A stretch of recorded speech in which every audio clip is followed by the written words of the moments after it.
agaasimaha guud ee wasaaradda qorsheynta Somaliland, agaasimaha waaxda qiimeynta iyo dabagalka wasaaradda qorsheynta, gudoomiyaha degmada Wajaale, taliyaha qaybta booliiska degmada Wajaale iyo mas'uuliyiin kale ayaa kormeer indho-indheyna ku soo sameeyay mashaariicda wax soo saarka banka Wajaale iyo daaweynta tijaabada xoolaha taranka. Waxaana mashaariicda qarashka kala duwan ku baxaya laga bixinayaa miisaaniyadda dowladda. Intii kormeerkaas socday waxaa halkaasi laga jeediyay hadallo kala duwan. Agaasimaha wax soo saarka wasaaradda xanaanada xoolaha iyo horumarinta kalluumaysiga maarayaha mashruuca Tog Wajaale, agaasimaha waaxda qiimeynta iyo dabagalka wasaaradda qorsheynta ayaa halkaas ka hadlay. haddii aan ka warramo ujeedooyinka mashruucan wax soo saarka banka Wajaale ee wasaaradda horumarinta beeraha, saddex ujeedo oo waaweyn ayaa laga leeyahay ama uu leeyahay mashruucani. ujeedada koobaad oo ah in wax soo saar buuxa laga sameeyo mashruucan banka Wajaale. ujeedada labaad oo ah in dakhli abuur loo sameeyo dadka deegaanka ee ka shaqeynaya mashruucan ama mashruucan la jaarka ah.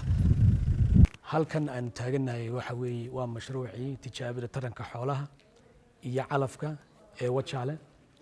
agaasimo guud mashruucani waxa loogu talagalay in uu wax ka bedelo wax soo saarka xoolaha ee dalkeena, waxaana lagu sameyn doonaa haddii Ilaahay yiraahdo laba shay. mid waa waxa saraw qaadid lagu sameyn doonaa hiddaha xoolaheena iyaga oo la soo xulanayo neefafka ugu caanaha badan iyo neefafka ugu hilibka wanaagsan iyadoo laga soo xuli doono gobollada dalka. waxa kale oo iyadna halkan lagu sameyn doonaa insha Allah calafka laga soo saari doono iyada oo la eegi doono calafka ugu wanaagsan ee saraw qaadi doona caanaha, sidoo kale calafka ugu wanaagsan ee markaaba kordhin kara miisaanka neefka.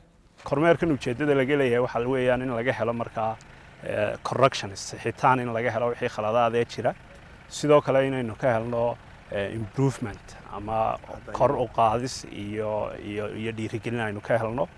sidoo kale waxaanu doonaynaa in hadhow inooga soo baxaan warbixinta halkan ay tiimku ka ururinayaan, xogta ay ka ururiyeen inay nooga soo baxaan tala soo jeedin mustaqbalka anfacaysa dadka decision makerka ah ama go'aamada gaadhaya wasiirada, agaasimayaasha, dadka kale private sectorka laftiisu ay isticmaali karaan oo ay isticmaali karaan wax soo saarka iyo wax qabadka marka ay wadaan.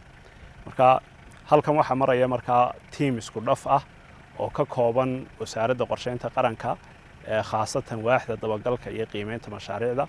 ugu dambeyn kulankaasi waxaa ka hadlay gudoomiyaha degmada Wajaale iyo agaasimaha guud ee wasaaradda qorsheynta Somaliland. dowladda waxaan aad iyo aad ugu mahadnaqayaa guddida isku dhafka ah ee wasaaradaha qorsheynta iyo maaliyadda ee iyaguna qiimeynta iyo dabagalka ku sameynaya hantidii qaranka laga maalgeliyay muwaadinka halka ay ku baxay iyo wax soo saarka waddanka halku marayo.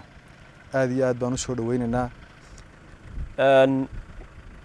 maanta waxaynu joognaa banki Wajaale oo ah mashruuca ay gacanta ku hayso wasaaradda beeraha ee Jamhuuriyadda Somaliland oo runtii muxuu ahaa laga beerayo sida madaxa mashruucu uu sharaxay dalagyo kala duwan.